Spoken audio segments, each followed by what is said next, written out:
les muscles tendus pour retenir la jeune fille dont la peau tendre s'enfonce sous les doigts du dieu. L'expression de panique sur son visage. Le mouvement de fuite cambrant son corps, faisant flotter ses cheveux. L'expression ambiguë de la meurtrière. La terrible agonie de l'homme que l'on réveille en lui tranchant la gorge. L'attitude cruelle de la servante. Le sang et le drapé rouge complétant le fond noir de la toile. Le visage de ces hommes dont l'attention se porte sur nous comme si nous les dérangions dans leur travail.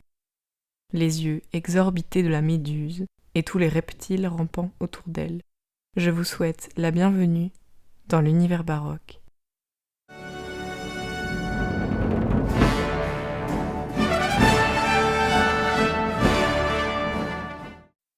Le mouvement artistique baroque prend ses origines en Italie, dans des villes telles que Rome, Mantoue, Venise et Florence. Il apparaît dès le milieu du XVIe siècle et se termine au milieu du XVIIIe. L'art baroque voit le jour dans un contexte de conflits religieux importants.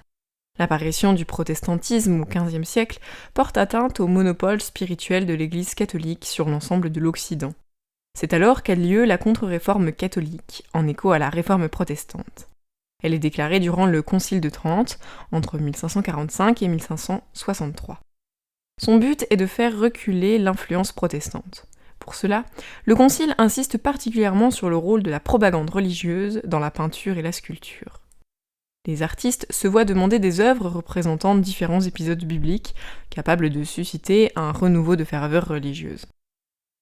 Dans tous les domaines, l'art baroque est avant tout guidé par les demandes de l'Église catholique. Les ordres religieux font construire ou embellir les églises et les couvents.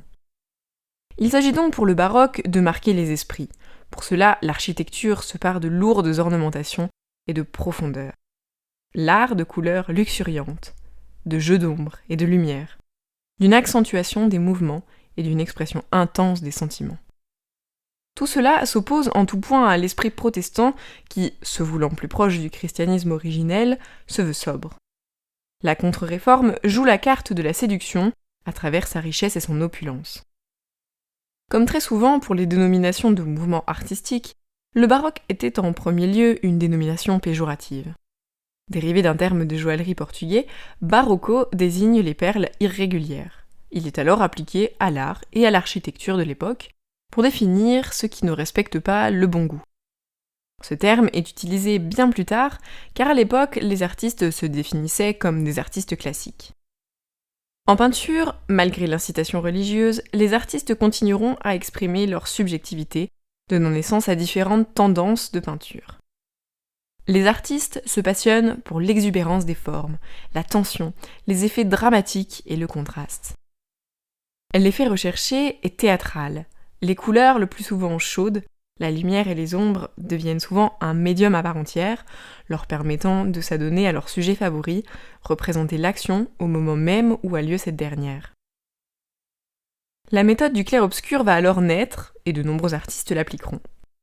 Cette méthode, visant à créer un contraste fort entre une zone claire et une zone d'ombre, permet aux artistes de donner de la valeur à des éléments précis de leur tableau. On peut le voir sur des tableaux tels que Judith et Holoferne de Caravage, ou encore certaines œuvres de Georges de la Tour, qui travaillent pour sa part la lumière de la bougie. Le cas du Caravage est particulier, car un réel courant pictural naîtra de son travail sous le baroque, appelé le caravagisme. Son style sera repris par un grand nombre de peintres romains. Le clair-obscur est utilisé dans la représentation de nombreux sujets, pour la peinture d'histoire, la peinture religieuse, mais aussi pour les portraits. La jeune fille à la perle, dont j'ai parlé dans une précédente vidéo, en est un exemple. Par ce fond noir, les visages, quels qu'ils soient, semblent être suspendus dans l'espace de la toile, et la source de lumière peut être déterminée selon la volonté du peintre. Bien sûr, cette technique n'est pas forcément composée d'un fond noir. Elle peut être travaillée, comme c'est le cas, pour la leçon d'anatomie de Rembrandt. Dans ce tableau, on voit parfaitement le cercle lumineux qui détermine les éléments importants du tableau. Le reste de la toile est diffus, presque flou, dans l'ombre, mais bien présent. Le clair-obscur peut aussi s'appliquer dans des œuvres en volume. Les statues baroques usaient de cette méthode. Dans l'œuvre L'Extase de Sainte Thérèse du Bernin, Les volumes sont parfaitement travaillés afin que l'apport de la lumière vienne créer des zones d'ombre, laissant le visage de Sainte Thérèse baigné de la lumière divine, unique surface complètement exempte d'ombre. La sculpture baroque ne s'éloigne pas beaucoup du style néoclassique. Cependant, les sculpteurs utilisent des marbres colorés. La représentation de groupes de personnages prend une importance nouvelle, on y trouve des mouvements dynamiques et toujours théâtraux. Mais la sculpture baroque présente aussi des éléments extra-sculpturaux comme l'éclairage des fontaines et de l'eau. La sculpture et l'architecture vont à cette époque fusionner afin de créer une véritable expérience pour le spectateur. Un art théâtral se retrouve forcément au théâtre. La littérature, poésie, roman et théâtre s'appliquent elles aussi à se plonger dans l'émotion et la surcharge visible dans l'écriture. Elle le fait au travers d'un excès de figures de style, de ses descriptions, de ses thèmes, et se ressent jusque dans le décor de théâtre. Shakespeare, Corneille, Scarron font partie des auteurs baroques de renommée. La musique était prise du contraste baroque. La recherche de profondeur dans les sons donnera naissance au contrepoint, qui permet de faire entendre en même temps plusieurs mélodies, plusieurs voix. Une codification de la musique se fait alors à cette période.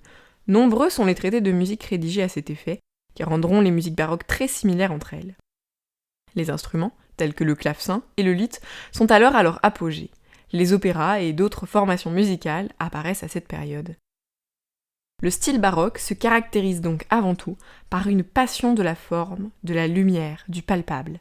Chaque œuvre semble vivante et la profondeur de celle-ci est digne d'une sculpture. Des artistes comme Velázquez, Caravage, Rubens, Bach ou Le Bernin vont totalement transformer le monde des arts. Libérés du maniérisme, les artistes s'ancrent dans la réalité et s'attachent à la représenter avec la plus grande justesse en cherchant le moyen de mettre certains éléments en valeur le plus naturellement possible. Ce mouvement fut total. Il toucha aussi bien la littérature, la poésie, la musique que la peinture, la sculpture et l'architecture. Aujourd'hui encore, les œuvres les plus admirées font souvent partie de ce style, et nombreux sont les grands maîtres issus de celui-ci.